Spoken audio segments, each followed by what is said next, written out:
Sweet surrender as I love, serve, and remember. Love wins. Who likes to win? We all like to win, man. It is so much more fun when we win. It's funny because Love Wins is the title, a CSL title. So it's in our spiritual journals for this week. If you get the Science of Mind magazine, you'll see that it's the title.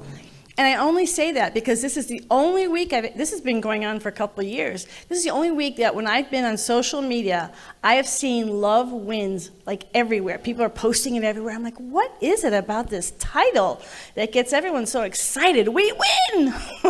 Love wins, that means we win. What do we like about Love Wins? And I was thinking about it. When we win, we feel safe. So even if it's a win-win, so it's possible not to only be win-lose. Losing things because you immediately feel vulnerable.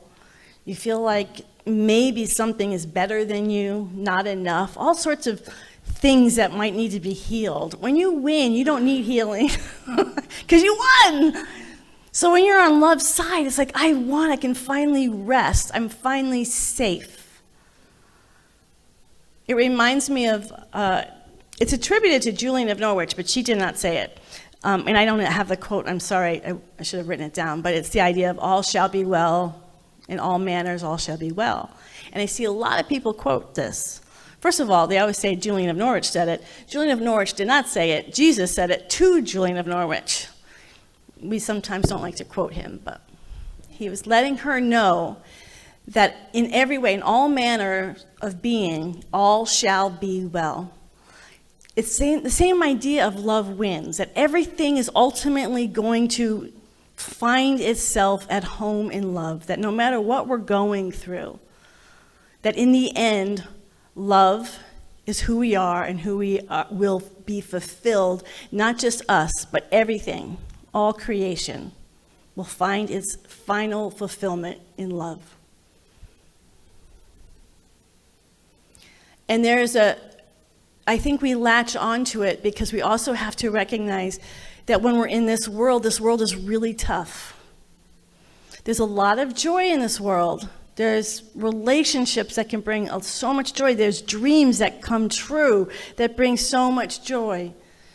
There's amazing people doing extraordinary things of service, of self-expression that just put us in awe. And that's happening every day on this planet. But if we are with our eyes and heart and body and soul wide open, we also have to feel all the pain that's happening simultaneous when you have over 11,000 people who die in a single flood in Libya. When you look at the war that Russia is waging on the Ukraine and the amount of lives that have been devastated.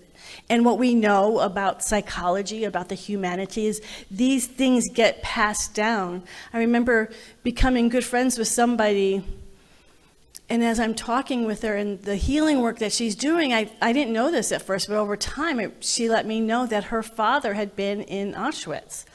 And that energy gets passed down. It doesn't just go away because Auschwitz doesn't exist anymore. It doesn't exist on this planet, but that vibration does. So there's a lot of pain. And then we know trauma is happening all the time, every day. People are dying, people are hurting one another. It's happening. Hunger,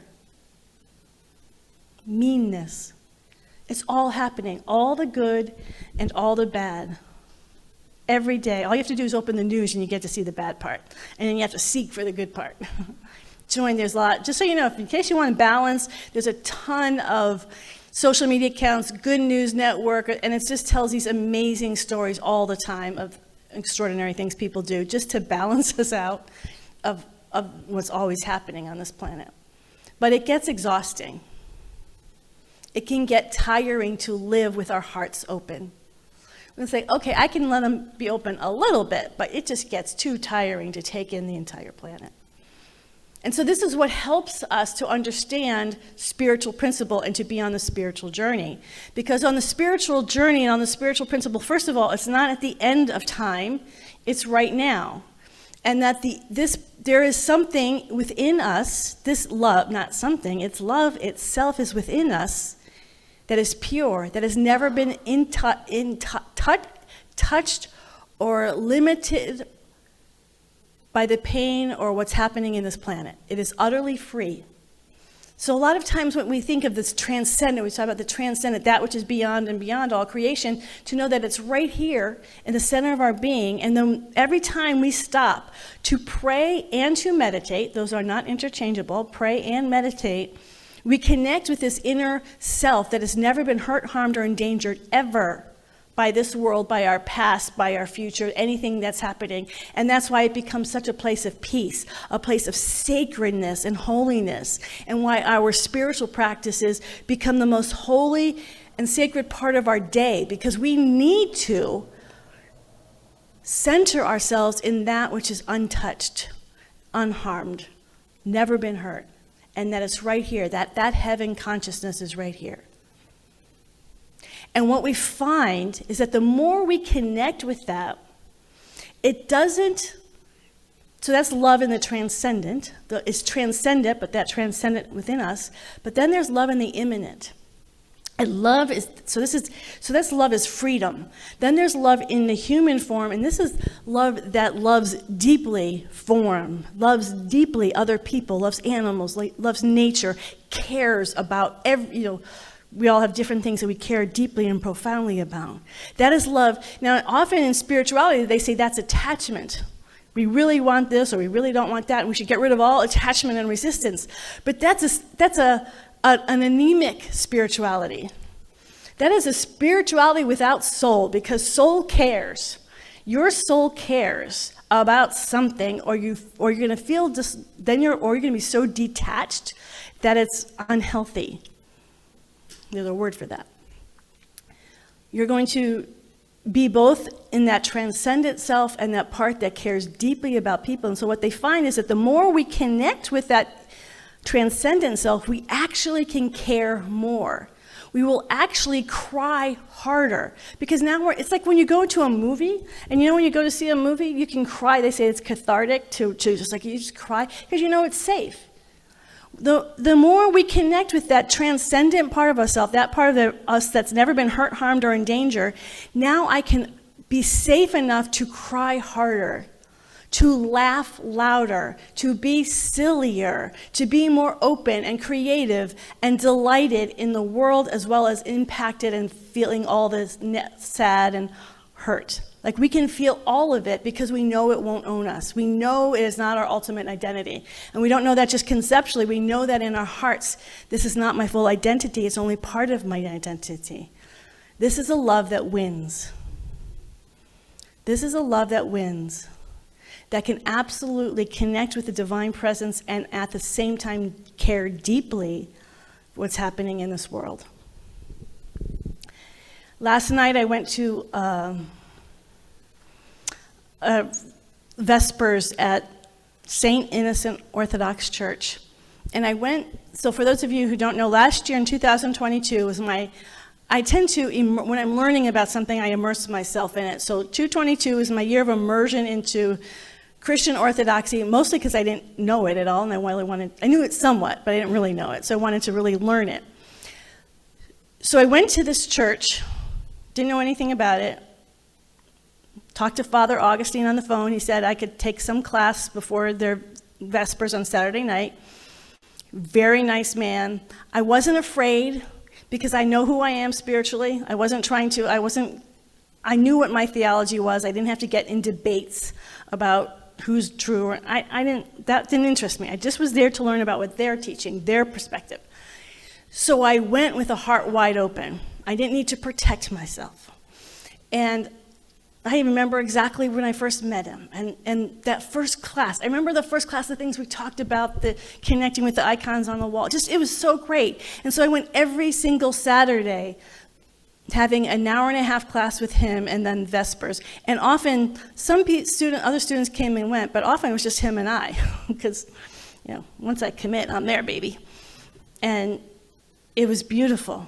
And then it was me learning from him, and then I said, well, I wouldn't mind you learning a little bit about how I see things. So we went to Pete's Coffee, and we talked for 2 hours as I was telling him a little bit about my perspective. Made him a little uncomfortable, so I didn't get too much into it. Again, I'm not here to get into, I wasn't debating truth with him. I was just a soul connection, and it's a soul connection. Anytime we are meeting someone who's given their entire life to God, there is a soul connection, because we both know what that feels like. And so the conversation just has this element that is so profound and never leaves us. And so I took this class with him, and then I went on, and then I had the Easter, and then I took a class through Graduate Theological Union in Berkeley at the Orthodox Institute, learn more. So anyways, that was my year of 2022. So I haven't really gone back much this year, and I didn't think much of it until last week. I got an email that said, this week is Father Augustine's last week. And I just completely welled up. I'm just like, he can't leave. This is my guy. And so I went to Vespers last night, and it touched me. I mean, I couldn't believe the sadness I felt. And I'm not a member of his church. I don't agree with a lot of the things that he believes, but we had connected in spirit in such a profound and intimate way. And so, and you can see the community's a little bit, they're all going through a lot of emotions, because most of them just found out last week as well that they're losing their priest in 1 week. So you can imagine there's a lot of emotions happening all over the place. But I just was with him. And I think he appreciated it, because I was really present and laughing at his stories, and the other people weren't quite laughing. So afterwards, he does he anoints you on your head. And before he did the anointing, he just took time. Usually there's a line and you're hurrying. He just stopped, and we just had this lovely conversation about how much we meant to each other. And I said, I will carry those conversations in my soul forever. And then he said, well, I hope the next priest is good and someone that you can connect with. And I said, Father Augustine, you are irreplaceable. This is the preciousness of caring about this human life. When we're transcendent, it's like everything's almost, there's billions and billions of galaxies. This galaxy itself, if we look at the sheer vastness of creation, the galaxy, Earth, 8 billion people, every little time, like this, it can be like, oh, it's just irrelevant. I'm irreplaceable. I could come on this planet, I can leave on this planet, I can come to my job and leave my job. It doesn't matter. I break up with someone, I'm replaceable. Everything is like, get something new, get rid of it. You're done with it. I think it's kind of why I like Orthodox Christianity. It's like, we're done with that. I'm like, no, I want to integrate that part of that path into my soul. It's still there. It might not be my main thing, but I want to integrate that. I'm not chucking it out. I'm not chucking out the past all the time. And I wanted him to know I can't just chuck him out. There will be other people, but I will never have that open-hearted, tender connection, because I was going as a beginner, as a child with that childlike mind. I'm not going to have that again when I go back. Any priest, I now have history. So any priest that comes, and I'm not in that place even where I'm taking classes anymore, but from that church, so it was a precious moment. And so as we talk about love wins when we recognize the preciousness of every single person, and we're present to every single person. It all matters. You can be as transcendent as you want. We can say that part of us that's never been hurt, harmed, or in danger, and that's a beautiful part of us, but that part of us also has to touch everything that matters. Everything matters, because that's the only way love wins. Love only wins when we bring that transcendent love into creation. Mr. Rogers says that. Mr. Rogers said he wasn't waiting to get into heaven. He was very interested in heaven happening here and now. And he was very committed to that. I was watching, yesterday I just had a dream about it, so I watched the movie A Beautiful Day in the Neighborhood, which is with Tom Hanks. Shaking, yeah, you've seen it. And it's about Mr. Rogers. What a beautiful man. And in the article, I'll tell you the story in a minute, but there's an article about him, and in the article they talk about a story where the ophthalmologists, the eye doctors, they asked Mr. Rogers to write a article about helping ophthalmologists to learn how to deal with children, because a lot of times children come into the eye doctor very afraid. They're afraid they're going to go blind. They're not going to do it right. And so Mr. Rogers didn't have time, so we got his assistant to write it. She wrote a whole long chapter. He read it, crossed out the whole thing, and then just submitted one sentence. And he said, "You were a kid once too."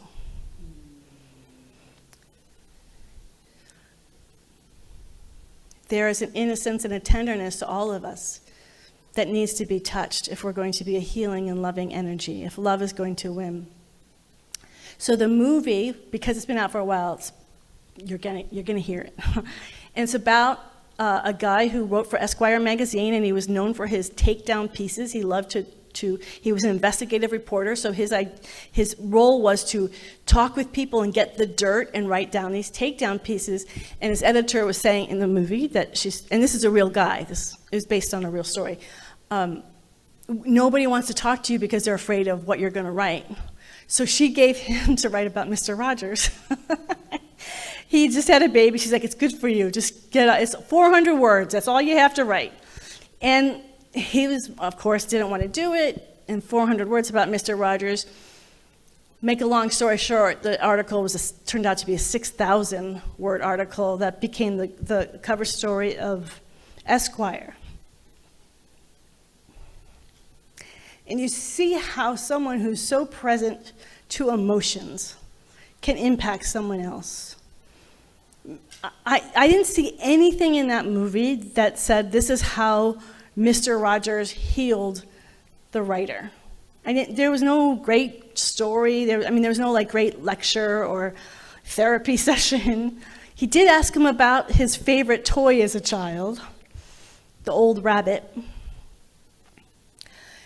But it seems that he was healed by two things. One, that Mr. Rogers was relentless about sharing what you're feeling, talk about what you're feeling. And this becomes really important on the spiritual journey, because on the spiritual journey we can do what we call spiritual bypass. I'm so in this place of transcendent love that is never impacted, hurt, harmed, or endangered by anything that those feelings they're not important. And Mr. Rogers saying, yes, they're very important. And he kept saying, it's okay to be mad. It's okay to be sad. The writer was saying, you deal with every scary subject that happens. Death, divorce, hate. You're talking to children about these things. How can you talk to children about these things? And he says, that's exactly, they're having these emotions. They need to start facing them.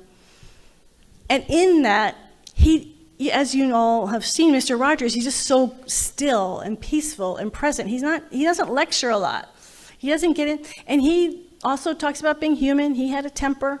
He would get mad, but at home, not on the job, but he was still human, but present. And they show this scene in the movie, which I'm sure happened all the time. They're on a subway, and everyone in the subway is like, "There's Mr. Rogers," and people change when they're around him. He's as big a celebrity as Mr. Rogers, because everyone's little kid just comes out and they started singing "It's a good day to be, it's a beautiful day in the neighborhood" back to him.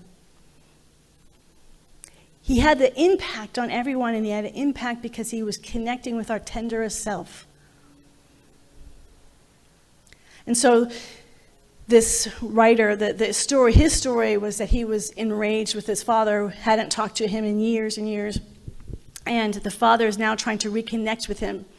And so the father's trying to, you can see, apologize. And he has no space for that apology, and in fact erupts at him and says, you Our mom was dying, my sister and I, our mom is dying, and while she's dying, you're having affairs, and then you leave completely with this other woman, and you leave us with our dying mom. And by the way, when she was dying, she didn't die peacefully, she died screaming. That's what you left us with. I mean, you can feel how that would make someone full of rage, anger. And yet somehow with Mr. Rogers, like, it's okay to be mad, but it's also okay to be present. And through his work with Mr. Rogers and dealing with his own inner child with his old rabbit, he found space to finally let his father in. And when he found out his father was dying, they had healing conversations. The father was also able to say he was sorry, which he hadn't been for years, for what he did and how he was wrong and selfish. There was a healing. This is how love wins. But it's so interesting that love won for this investigative journal, not through going to therapy for years, and it happened through someone who was accessing his child. If we are going to become a planet that is healing, and knowing that our children, they say wounded people hurt other wounded people, and that our child is carrying all of that. Last week we did an exercise where I asked you to we're not going to do an exercise today, but just for those of you who weren't here, I asked people to turn within and commit to their inner child that you would never quit on them. I promise I will never quit on you. And the child says back to the adult self, I won't let you quit. When we allow ourselves to feel that energy of our child, we are causing more trauma if we are neglecting that child. This isn't some woo-woo thing. Every one of us was a child in this room, right? Is anyone not a child? That child didn't go away.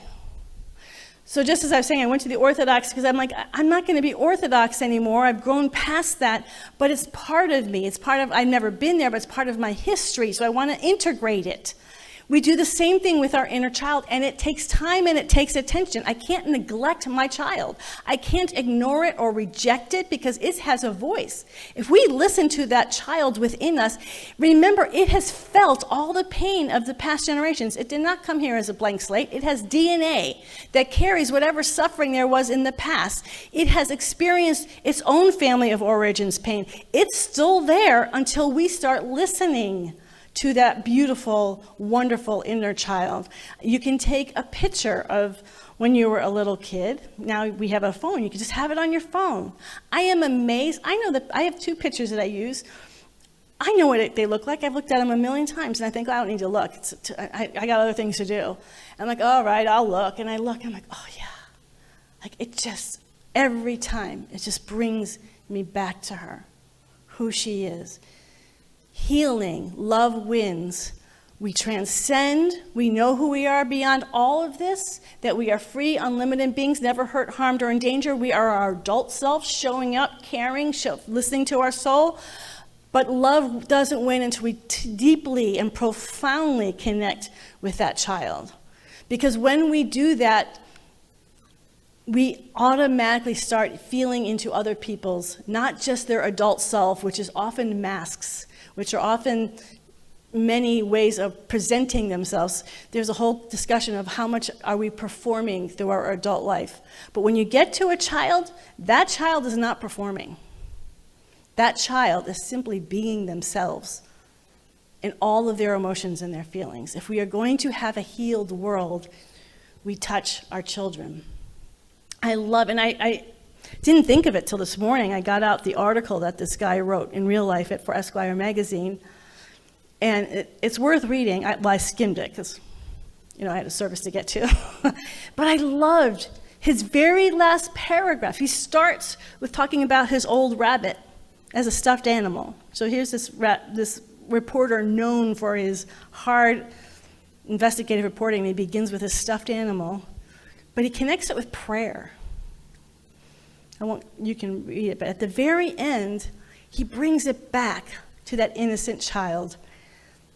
because Mr. Rogers asked him to pray with a person who needs prayer, and he's embarrassed.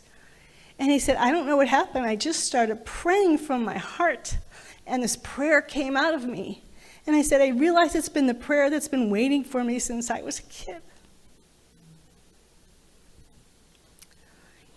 And as I read that, I realized I've done something, and I don't share it much because I just didn't think about it until in this connection. But one of the things I've done on my own healing journey was I created a prayer from my child's perspective.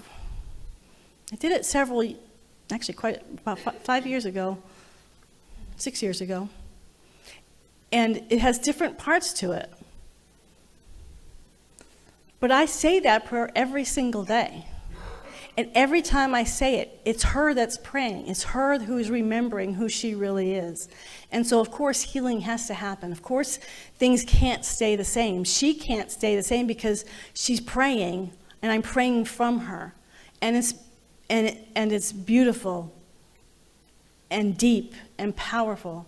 So my invitation to you is to, as you've told your child last week, for those of you who weren't here, and if for those of you who weren't here, you can listen to last week's talk, or just do it on your own. Just commit to that inner child, and then listen to that beautiful being inside of you, and see if there's a prayer that your child wants to say.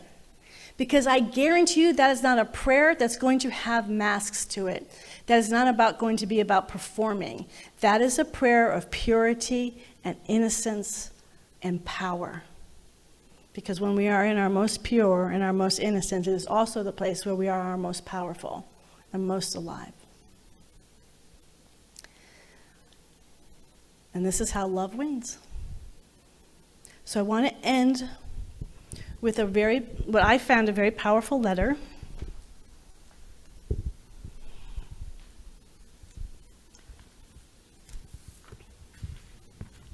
Some of you may have heard it who happen to listen to the We Can Do Hard Things podcast. It was this past Thursday, and We Can Do Hard Things is a podcast with Glennon Doyle, her sister Amanda Doyle, and Abby Wambach. And they just, twice a week, they love to get messy. They get into all the issues of being human. And this past Thursday, they had Oprah on. And throughout the podcast, Oprah keeps telling Glennon, Glennon's written a lot of books, and she said, Glennon, you wrote me an email in 2018 when my mother died. That was by far the most profound thing that anyone said to me, and healed me, and has freed me and healed me. And I printed it out, I have it in my drawer to always return to. And so she kept talking about this email.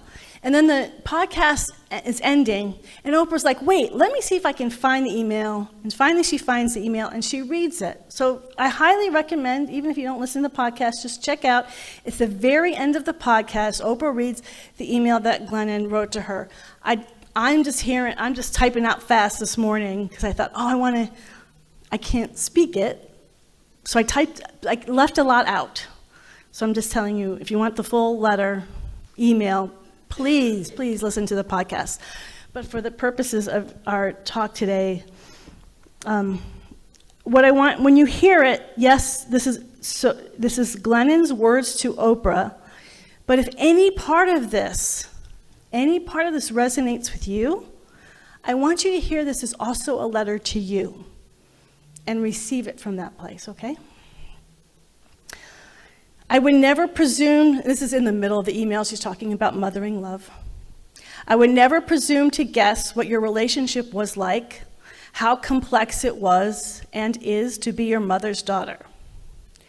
You are my and the world's best example of grace, which means we can somehow give what we have never received. I don't know much, but from everything you say, and kindly don't say, I gather you didn't get the mothering love you deserved and needed as a little girl and as a grown girl. To me, this is what makes you a miracle. That somehow you took the broken pieces that she put into your hands, all of them, and you spun them into gold, and then opened your hands wide and offered that gold back to the world, which is just not a gift to the world, it is a gift back to your mother, because you worked with what she gave you. You ensured that her legacy through you is gold. With your help, your mother's legacy is gold. What a gift. If there is a heaven, she can see that now. She can see that her miraculous daughter somehow turned her offering to gold. I bet she is amazed and grateful. Well done, good, faithful, miraculous, badass servant. In your corner forever, Glennon. Love wins. Let's pray.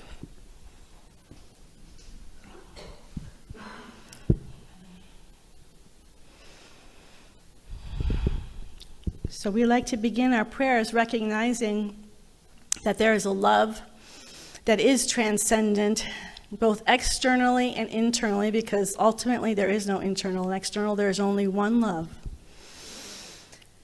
And that this love is free. It has never been limited, hurt, harmed, or endangered. It is always fully being itself in every moment of time and space and beyond all time and space. It is pure joy, it is peace, it is abundance, it is beauty, it is unlimited good all of the time. What a miracle to know that each and every one of us is made in the image and likeness of this freedom, of this love without limit, this love that is fearless in its creativity and its joy and its expression as all life, as our life, this love that knows and knows that it knows who and what it is forever. All is well. Love has already won because there's nothing that opposes it. There's nothing opposite to it. There is only this love, and that is who we are. We rest in the infinite awareness that love is all that we have ever been and ever will be, is now who we are. We bless, and we know this not only for our lives, we know this for the entire planet. Love is fully, wholly, and completely being itself now. Nothing that is happening on this planet, no amount of horrible stories, things that are happening, painful events that are happening out there or in our families or in our own interior world can ever touch this love. Today we are in paradise. Today we see and know this feeling that is free and beautiful and real. It is more real than the chairs upon which we are sitting. This love is who and what we really are. And we continue in through and as this beautiful and radiant love that includes all life, and know that it includes all creation. The dualistic experiences of creation, the great joy and the great pain, love is right there. Love is right there, and we choose to feel. We allow ourselves to feel. We can be fearless in the feeling, knowing that this love is not, these painful and difficult experiences are temporary. That every time we shine our heart, our openness, our availability, healing can happen. Every time we allow ourselves to feel and cry and be afraid, that in the midst of that, this love is coming forth and finding ways to heal that we can never before imagine. We are creating space with our heart. We are creating space to allow everything to pour through us and allow our gifts to shine and our highest potential to be fulfilled. Love, love, love. It is our great healer and revealer. Love, free and unlimited love that cares more deeply than we could ever humanly imagine for every living thing. None of us being replaceable. No situation is irrelevant. Nothing that has ever happened to us can be ignored. We see, we feel, we are able to take it all in because love, this transcendent, immanent love that heals all and reveals all. So we bless those who have lost lives in Libya, a pain beyond what we can imagine, the amount of loss that's happened in a single moment, a single climate experience. We think of the beautiful beings that are lost in war, Russia and Ukraine, but there's things happening all over this planet. There are so many things that don't even hit the news, but we know there's things happening all over the planet with such pain and devastation. We stand in this love and we hold all of it with deep compassion, with the tears of our heart that say, you are irreplaceable. You matter. Every life lost. We may not know you, we don't know your names, but we know every life matters. And we know our life matters. And we know that everything that has happened in our life, in our family's life, it matters. And we can be the healing agent even now as we remember to remember who and what we really are. A love that is all-powerful, all-knowing, and cares about everything. We are that vehicle of light and love here and now, wherever we go. Just as Mr. Rogers, Fred Rogers, wherever he goes, was a healing agent, that is all of us. Each and every one of us, a healing agent. Even as Oprah is a healing agent. These are people who have done it in the big realm. We are doing it wherever we are. We are the healing agents of love, turning our pain into the cure, turning our pain into gold. We are the divine alchemists here and now. Thank you, thank you, thank you, love. In deep abiding gratitude,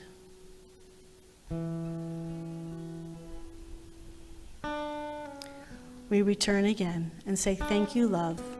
Love is, all is well. It is done. And so it is.